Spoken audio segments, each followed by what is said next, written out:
guys, it's me, and I'm here to do a special review for you today. I'm gonna cut right to the chase. In honor of the 15th anniversary of this film, I'm here today to talk about Batman Begins, starring Christian Bale amongst a huge list of great actors in here. The movie that finally got Batman right in live action.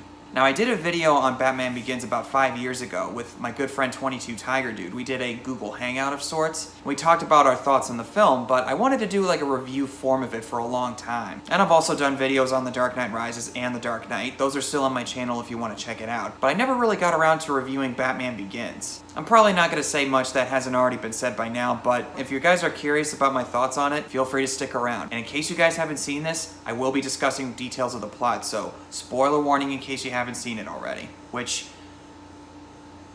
just why? This is the movie that got me into the character of Batman. I had seen the Joel Schumacher Batman films as a kid. Batman Forever was actually the first movie I ever saw in theaters, so I'll save that for another time. Those movies I thought were kind of fun, but even then I kind of realized this is kind of dumb. It's not really that great. And as I got older, obviously, like a lot of people who were about 7 or 8 years old at that time, eventually started to realize, oh god, that sucks. Batman Forever I don't hate as much, but we'll talk about that another time. After those two films, the Batman film franchise was in a really bad spot. People just about lost all interest that they had left. You had the Michael Keaton films, which were fun and enjoyable, but you at least had the Batman animated series from the 90s, and Batman Mask of the Phantasm, which was released theatrically in 1993, got great reviews from critics and audiences. Box office-wise, not so much. Besides that film, though, we had never really seen Batman's origins. We never got to see the training. We never got to see how he got to the point of being a crime fighter. What exactly motivated him to fight injustice in Gotham City, and exactly how the death of his parents pushed him to that point where he decided to be a hero. Now, I didn't see this movie in theaters, and truth be told, I remember seeing the trailers for it at the time, and I thought, oh, it's a Batman movie. Okay. And I thought it kind of looked like a horror movie from what I remember. It didn't really capture my interest, and my parents rented a copy of it from Blockbuster, and I thought it was okay at the time. It didn't really stick with me until one summer during a family vacation. I went to a local shopping center. I found a DVD copy of it, and I felt this sudden need to watch it again. So I bought it, and I watched it at the beach house that I was staying at with my parents. I was about 16 years old at the time, and as I watched the movie, it finally clicked with me. Because seeing all the reviews, I thought, really, it really wasn't that great. But it wasn't until a year later where I went, whoa, this is a really good movie. And I've watched it quite a few times since then, and it's gotten better every single time. Unfortunately, it doesn't get highly regarded as much, or it doesn't really get as much talked about, mostly because of its sequels, Dark Knight and Dark Knight Rises, which are great, don't get me wrong, and you want to watch my reviews, you can go ahead, but this movie, I think, is kind of underrated in comparison, and it's kind of sad because this was a great start to this trilogy. You finally get to see Batman behind the costume. We actually get a good look at the character of Bruce Wayne and what led him to be the Batman. Now, as for previous Batman actors, I'll save the latter two for another time. Michael Keaton, I think he's a fun Batman.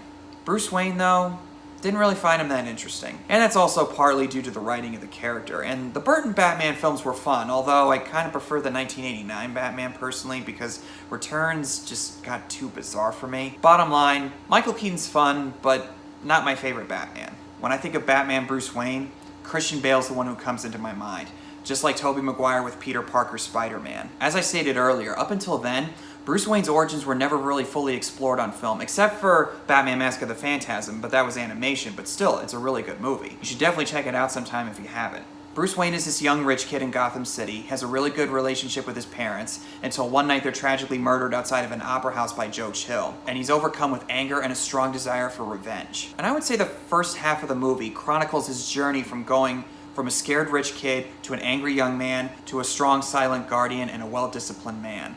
You get to see his relationship with his parents and how he bonded really well with his father, who's shown to be a very loving and caring parent, as well as his mother. And you also get to see a little bit of the friendship between him and Rachel Dawes when they're playing finders keepers in the garden until Bruce Wayne falls into the well, getting attacked by those bats, which he uses against the crooks that he fights, becoming the Batman. It's not a whole lot of screen time that they show with Bruce Wayne and his parents, and in some ways it kind of reminds me of the way they portrayed the relationship between Peter and Uncle Ben in the Tobey Maguire Spider-Man. Not a whole lot of screen time, but just from those little small interactions that you get a really good sense of how good a parent-child relationship that he has with his parents. And they do a good job of building the world of Gotham City, showing that it's been a really good city to the Wayne family, while also going through a rough time economically. And as a result of that, leads to the man Joe Chill, who murders his parents outside in the alleyway. We also get to see Bruce Wayne training under Henry Ducard and Ra's al Ghul, the leader of the League of Shadows, in the Himalayas, where Henry Ducard, played by Liam Neeson, trains him and teaches him how to channel his anger as a force for good. And not just the world building in Gotham City, but also in the other places, seeing the League of Shadows in the middle of this desolate place in Asia. It comes off as very believable, and the world that Chris Nolan sets up in this film, grounded and very realistic with some comic booky elements thrown in there, like Scarecrow's toxin, and later on in the first two films with the Joker's makeup and the cuts on his face, and Bane with his big mask over his face. But the tone and the vibe that you get from this film, as well as its sequels, I can actually buy that this would be a real place in the real world, that Gotham City does feel like a modern American city. And this place where the League of Shadows is hiding out in Asia, I would buy that there would actually be something like that out there if it actually existed. And you also got a really great set of actors in here. Christian Bale, Michael Caine, Gary Oldman, Morgan Freeman, Liam Neeson, Katie Holmes, Tom Wilkinson, Cillian Murphy. Some of the people I see in here, even the small extras that show up, like the one actor from Game of Thrones who plays Joffrey, that is just... that's insane. And just a little tidbit here, I've actually started watching Game of Thrones. I'm only 2 episodes into the first season, and let's just say it's been quite a ride, and Joffrey's already on my most hated character in the show. So watching this movie again and seeing him show up, that was an interesting experience. As far as I'm concerned, having seen some of the other Batman actors, and obviously we have yet to see Robert Pattinson, but Christian Bale as Bruce Wayne, still the definitive live-action Bruce Wayne. He plays Bruce Wayne as more of a normal guy, a rich billionaire for sure, but it feels like a very grounded and realistic take on the character, because he's usually portrayed as very cold and very cynical and doesn't have a really good sense of humor. Whenever someone makes a joke, you usually get this awkward silence. Either he doesn't really seem to get it, or it might actually take a really good joke to get him laughing. And that's usually how it goes in other iterations, and the films have gotten that to some degree, like with Michael Keaton and mostly with Ben Affleck. I would say that Christian Bale is the definitive Bruce Wayne. And some people might see this as an unfaithful performance of the character. I think it makes a pretty damn accurate representation of what a real-life Bruce Wayne would be like. More of a normal guy who has more of a sense of humor and is actually a very vulnerable person with certain people, like with Rachel and with Alfred. And he has to play 3 different types of people. The young, angry Bruce Wayne, who has yet to be trained by the League of Shadows. The billionaire playboy persona that he uses in public to distract people from being suspicious of his real identity. And the real Bruce Wayne that we see with him in private conversations with Rachel, Alfred, and Lucius Fox. And I thought about it over time. I would imagine that's a really hard thing to do, trying to know which side of the character to play. And we all act a certain way in certain areas of our lives. Like, we're a different person at work than we are at home, and vice versa. And we're also a different person at our family gatherings than we are at other places, like with friends, at work, or out in public shopping at some local grocery store or whatever. We are the same person, but we always bring a different side to ourselves every time we're out in a certain area of life. And that's definitely the case in this film with Bruce Wayne, and I would imagine that's a really hard thing to do, but Christian Bale is just spot on. Not just from an acting standpoint, but from the script by David S. Goyer and the direction by Chris Nolan. Oh yeah, and David S. Goyer wrote the screenplay for this film. I know he's gotten a lot of flack for Man of Steel. Well, actually, he co-wrote the script with Christopher Nolan. So I think that's also the reason why Batman Begins is as fluid as the way it is, because Chris Nolan at least kept him in line and ciphered his ideas and kept it as structured as he could, because had David S. Goyer done this all on his own, it probably would have been a lot more messier, which is more or less why Man of Steel was the way it was, but I digress. But he was also credited for the story of the film, the overall narrative and general idea. And a lot of the inspiration that they took from Batman Year One and The Long Halloween, they put their own spin on it in this film, but I think they did a great job of bringing the Batman character to life and showing you how exactly he would feel in the real world, like with Gotham City, seeing the Gotham Police Department and the city being very corrupt to the bone, and not too many people are untouched by the corruption.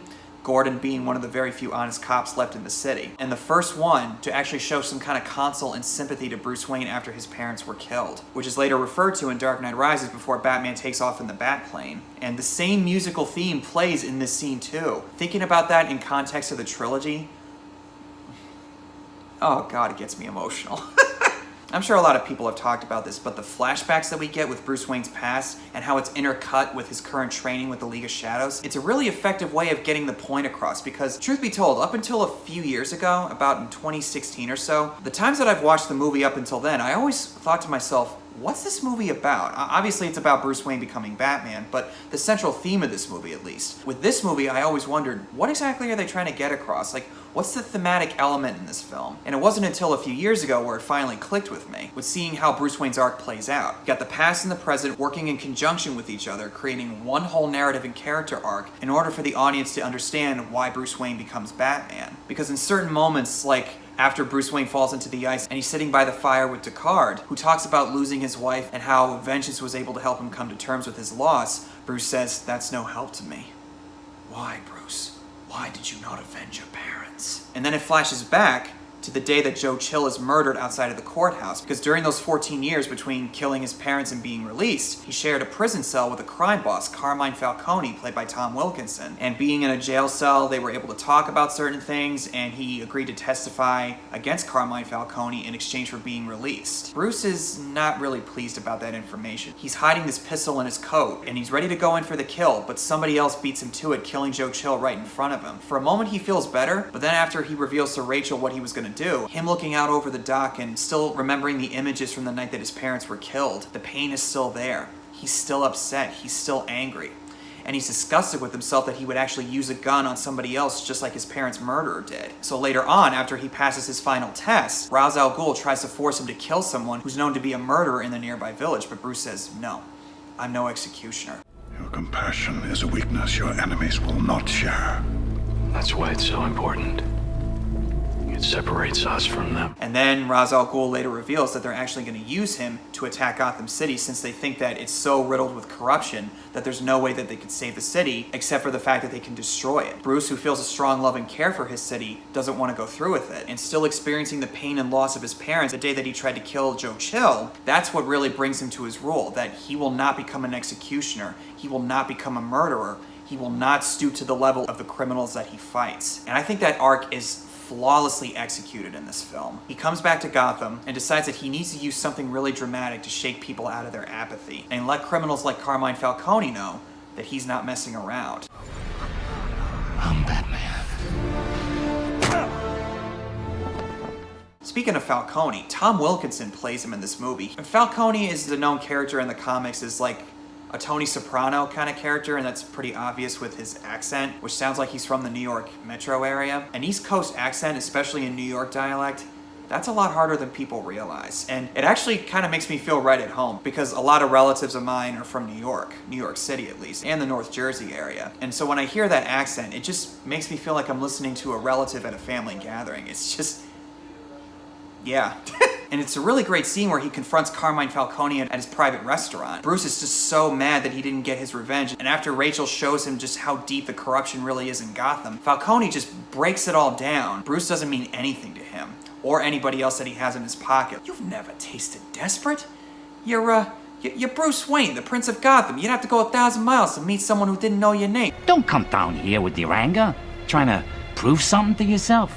This is a world you'll never understand, and you always fear what you don't understand. Similar to the interrogation scene in The Dark Knight where the Joker ticks all the boxes showing just how inferior Batman is to him, Falcone does a similar thing, that even though Bruce Wayne's got a lot of spirit and energy, he needs something a little bit more dramatic and a little more scary to make people realize that they gotta do something about it. From a technical standpoint, this movie actually looks really good. The cinematographer is Wally Pfister, and I think he's a frequent collaborator with Chris Nolan. The look of this movie feels a bit grimy and gritty and just really kind of gross in a way, especially with the city of Gotham. When you go to the place called the Narrows where Arkham Asylum is at, you actually feel like this is a really run-down area of the city, which kind of reminds me of Halloween in some ways. And I would sometimes watch this movie during the month of October during Halloween, and considering that the Scarecrow is in this movie with the mask on, kind of fits, I guess. It's a autumnal type of feel.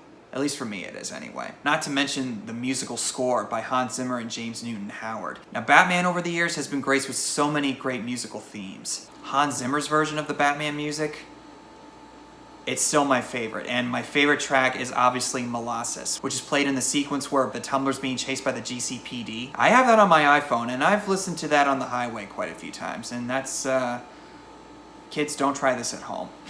It feels grand, it feels exciting, it's sentimental, and it's also quiet and really calm, especially in a moment like this. You still haven't given up on me. Never. Speaking of that, Michael Caine plays Alfred, and as far as I'm concerned, he is Alfred. He will always be Alfred. The father-son relationship that they have with each other and seeing how much he cares about Bruce Wayne, they get that so right in this film. It's just a great portrayal of that friendship and seeing how much he cares for Bruce Wayne like he's his own son. Michael Caine, if you look at his filmography, he'll take just about any role that comes onto his plate. He'll just work as hard as he can just to get the money, whether the movie's good, great, bad, or awful, or not so great, or just kind of eh. But he gives 110% every time he's in a movie. This is no exception. And he's got a lot of quotable lines too throughout this whole trilogy, especially in this film. I hope you're not a member of the fire brigade. What is the point of all those push-ups if you can't even lift a bloody log? In the meantime, sir, may I suggest you try to avoid landing on your head? You also got Morgan Freeman as Lucius Fox, who runs the Applied Science Division at Wayne Enterprises. Lucius Fox is known to be Batman's armorer or supplier for his arsenal, and the way they portray their partnership in this. At first you're like, does he know he's Batman? Does he not know he's Batman? It never really says specifically, although I think it's pretty clear after Bruce Wayne is gassed by Crane's fear toxin, and then he shows up in Bruce Wayne's bedroom. I think that makes it pretty obvious that, oh yeah, he knows he's Batman. Mr. Wayne, if you don't want to tell me exactly what you're doing when I'm asked, I don't have to lie. But don't think of me as an idiot.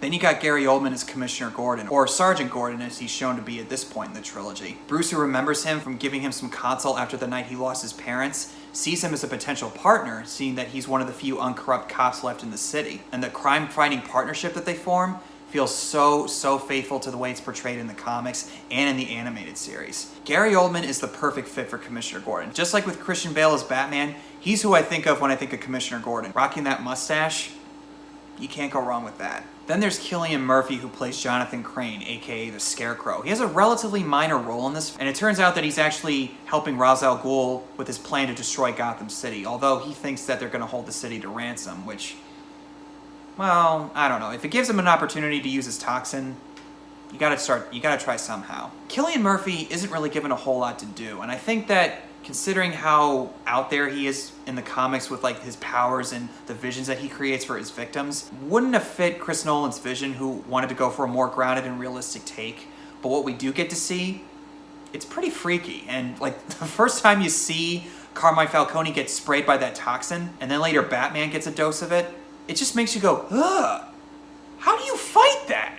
Then there's Katie Holmes, who plays Rachel Dawes, Bruce Wayne's love interest. Now, if you ask certain people who do you prefer as Rachel Dawes, a lot of people will say Maggie Gyllenhaal. I don't mind Maggie Gyllenhaal, as I said in my Dark Knight review a couple of years back, but truth be told, I actually prefer Katie Holmes. I know that's gonna shock a lot of people, but it's true. She feels a lot more like Rachel to me in this film than Maggie Gyllenhaal did, who felt, no offense to her, I mean, she's a fine actress, but it felt like a completely different character, and it just didn't feel right for me. It feels a little more authentic and genuine for me. And seeing how disappointed she was with Bruce when she found out that he was going to use a gun on his parents' killer, she just gave up all hope that she had left in him. And then when she finds out that he's returned, he didn't even bother to get in contact with her, probably because he remembers the last encounter that they had, and it probably would have been an awkward conversation, which it kind of is when they first see each other again. She's even more disappointed that he's just seemingly some kind of a careless, reckless playboy. Only later on, when she finds out who he really is, oh, he actually does care. And the way he reveals his identity, it's only something that both of them would know. Similar to how Batman reveals his identity to Commissioner Gordon in The Dark Knight Rises. It's not who I am underneath, but what I do that defines me. Bruce?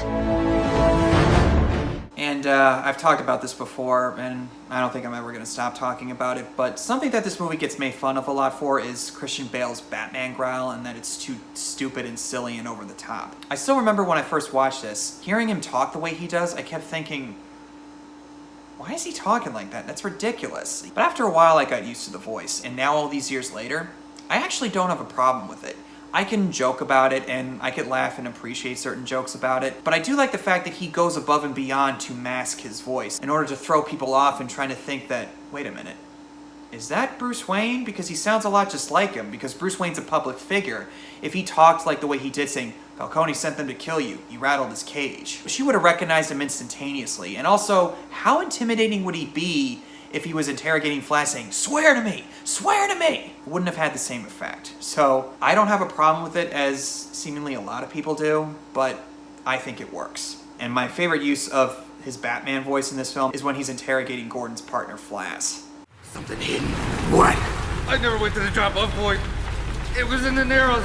Cops only go there when they're in force. Do I look like a cop? I love that little look he gives when he pulls Flash close to him like that. He's like, do not F with me, man. And the Batman costume, I think for this movie, it's a good fit. I prefer the look that he gets in the other two films because of how he's able to turn his head, which I think would actually kind of make sense because like if he's doing this all the time, it does make him intimidating to his enemies, as I've heard some people argue over the years, but wouldn't it also help for him to kind of turn his head around sometimes? It would sure make backing out of the driveway easier.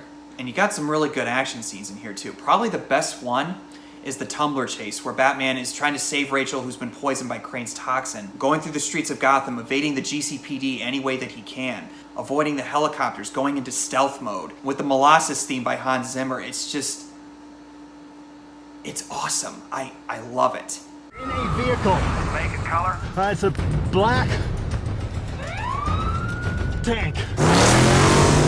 He's not on a street, he's flying on rooftops! Then there's a climactic battle on the monorail, which at some climax or some big story point in a film, like Back to the Future 3 or Spider-Man 2, it's always got to take place on a train. Then there's the biggest spoiler in the movie where Liam Neeson's character, Henry Deckard, is revealed to actually be Ra's al Ghul. And it reveals that they were actually going to use Crane's poison with the microwave emitter that was stolen from Wayne Enterprises to spread all over Gotham City, which would awaken people's fears and tear themselves apart physically, and therefore the whole city would be in ruin, which would be the only way for them to rebuild it from the ground up. We sacked Rome, loaded trade ships with plague rats, burned London to the ground. If someone stands in the way of true justice, you simply walk up behind them and stab them in the heart. You can't go wrong with Liam Neeson because he's got an obvious particular set of skills. So they use the microwave emitter to disperse the toxin all over the Narrows area, sending that whole region of the city into absolute chaos. Time to spread the word. And the word is panic. COVID-19! And then with Commissioner Gordon's help, they're able to destroy the train tracks and keep the monorail from reaching Wayne Tower, which is where the main water hub is, which would unleash the toxin all over the city. And it leads to this great line. I won't kill you.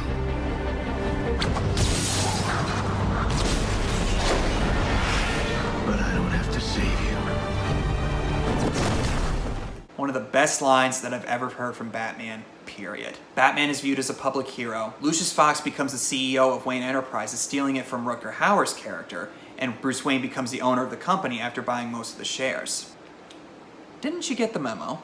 Then towards the end of the movie, Rachel meets with Bruce Wayne, revealing that she's still in love with him, but unfortunately, she can't be with him because of who he's decided to become. Still hoping that maybe one day when Gotham no longer needs Batman, then they'll be able to have a life together. It's the opposite effect of Peter rejecting MJ at the graveyard scene in the first Spider-Man movie. Not a lot of people give Katie Holmes enough credit, and whether or not you like her as an actress, well, I'll leave that up to personal opinion, but for myself personally, I think she did a great job in this film, and I wish that people would give her a little more credit. And the final scene with Bruce Wayne meeting with now promoted Lieutenant Gordon ends with one of the best cliffhangers that I've ever seen.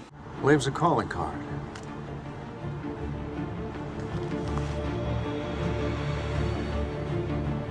I'll look into it. I never said thank you. And you'll never have to. Just seeing that Joker card, oh my god, it gives me shivers every time. And knowing how Heath Ledger was in The Dark Knight makes the experience feel even better. This movie at this time in 2005 really solidified to a lot of people, not just comic book fans, but general audiences, that you could actually show the true emotional, dramatic storytelling power of a superhero character by going into the psyche of the character behind the costume. Bryan Singer, Sam Raimi, and Chris Nolan showed the world that no, it is possible to tell a great story with a superhero. And Chris Nolan, I think, is a master of his craft. As far as I'm concerned, he has yet to make a bad movie. He's a very in-camera director, and the way he directs this film, it feels very small, but also big at the same time. It got obviously bigger with the following two films, but you could feel the passion from him behind the camera. He knows how to keep it serious while also balancing it with humor and keeping it as emotionally rich and real as you possibly can get. And this being a reboot was very revolutionary for film, and we've seen a lot of examples with reboots in the years since then. In some ways, it was a bit of a bad thing, but there was also some good examples along with it. And with Chris Nolan and just about everybody else involved with these 3 movies, this film, along with the following 2 in the trilogy, they set a really high bar that any Batman film that follows after this, they could get really close to this level of quality. I don't think it's ever going to reach the heights that these films did. And Nolan deserves all the praise that comes his way. So in conclusion, Batman Begins, I think, is one of the best superhero origin films and one of the best comic book films in the genre that's ever been made. Definitely underrated in comparison to its following 2 sequels, and I think a lot more people should give it the time of day. If you haven't watched it in a while, give it another try. You might be surprised by how great it actually is. Thanks guys for hearing my thoughts on Batman Begins. What are your thoughts on the film? Do you love it, like it, think it's alright, or do you hate it? Whatever the case is, comment below and tell me your thoughts, and I'll see you all very soon.